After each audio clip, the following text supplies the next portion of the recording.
Scale up your targeting. When you're publishing on Facebook and Twitter, you can use hashtags.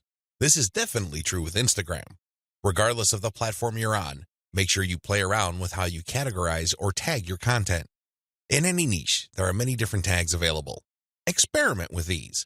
See which tags get the most attention from the social media platform you're sharing a piece of content on. Of course, you're not going to find the magical combination of hashtags overnight. That's not going to happen. This is one of those things that you're going to have to find out by doing it over a long period of time. Still, when you run these experiments, a pattern should emerge. Sooner or later, you would discover that certain hashtags produce a lot more results than others.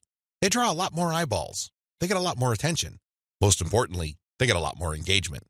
Stick with those. Experiment with tagging niche-focused influencers. When you're doing research on hashtags on Twitter, for example, you would be able to find influencers that specialize in those hashtags. These people just love to post content related to certain topics. They use a narrow range of hashtags every time they post. It seems that's all they focus on. Find these people. Look at their content. Are people retweeting them a lot? Are they getting a lot of love for their content? Do they get a lot of engagement? Are people responding via Twitter? It should be fairly easy to see which accounts are influential in your niche and which aren't. Don't just focus on how many followers they have. Instead, look at the total amount of engagement they get, and also pay attention to the ratio of followers they have to the number of accounts they follow. For example, if I find Mike Smith to be a big poster in my niche because it seems that he just seems to rotate among the 10 hashtags that are most relevant to my niche, I look at his followers in relation to the number of accounts he's following. If he's only following one person, yet he's being followed by 15,000 people, Mike Smith might be an influential person. I say that he might be because I'm also going to have a look at the engagement levels of his posts. Are his posts getting a lot of retweets? Are a lot of people responding? Are a lot of people clicking the heart icon? If his content has these factors, then his account is probably worth following.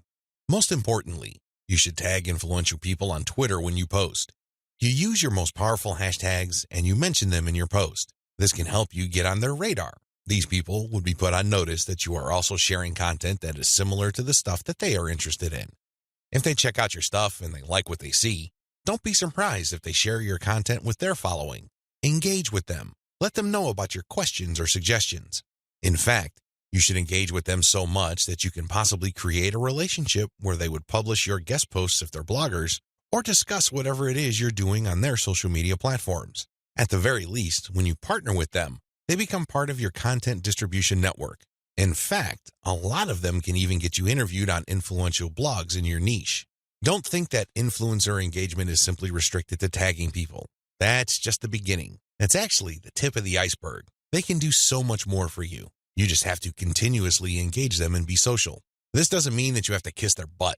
This doesn't mean that your stock response to all of their posts is amazing post or great post, I love it. That's not going to work. That's not going to push the ball far enough. You have to actually engage. And oftentimes, this might seem like you're criticizing them. This might seem that you are offering a negative view, but you need to get their attention. You need to bring home the point that you actually know your stuff and that you are also credible in the same niche space. That's how you get them to take you seriously. That's the kind of engagement that builds respect.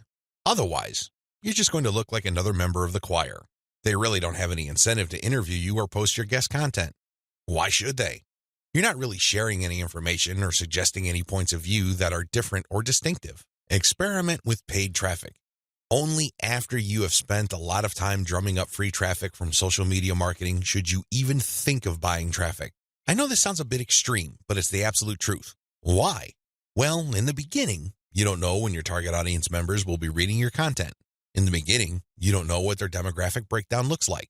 How many males compared to females are in your audience pool? Do males or females like certain types of content that you share? What are their age ranges? Where are they located?